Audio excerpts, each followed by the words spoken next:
Roger Federer will retire following next week's Laver Cup in London, the 41-year-old tennis star announced Thursday morning, officially ending a chapter in which tennis was dominated by the Big Three, and he was credited with bringing grace and artistry to a sport dominated by heavy hitters. Tennis. To the game of tennis, I love you and will never leave you. $90. $7 million. That's how much Federer earned last year, thanks to $90 million in endorsements, making him the 7th highest paid athlete in the world. He earned by far more off the court than any other athlete, blowing past the second most endorsed athlete, LeBron James, who netted $80 million in endorsements last year. Federer earned $130.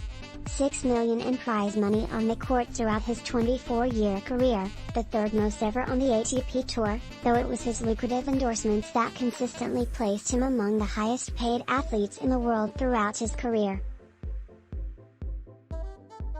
Federer spent more than 300 weeks as the world number one. Federer is considered the greatest player on grass, winning a record 8 times at Wimbledon. He and the Big Three were so dominant that since 2003 they have won 63 of the past 77 Grand Slam titles.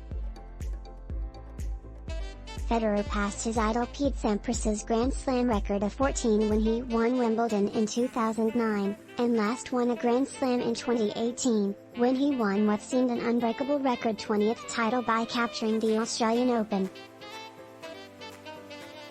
Since then, Djokovic, 21, and Nadal, 22, have edged past him.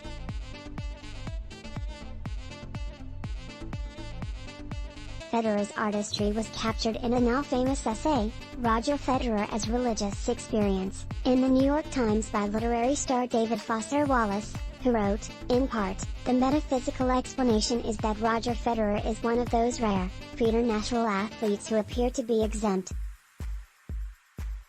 Good analogues here include Michael Jordan, who could not only jump inhumanly high but actually hang there a beat or two longer than gravity allows, and Muhammad Ali, who really could float across the canvas and land 2 or 3 jabs in the clock time required for one. There are probably a half-dozen other examples since 1960.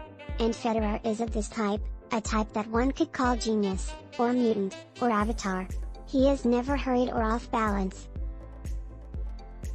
The approaching ball hangs, for him, a split second longer than it ought to. His movements are lithe rather than athletic.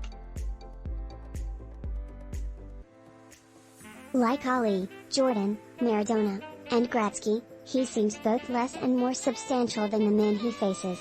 Highest paid tennis players 2022, new generation taking over from Federer and Serena, Forbes.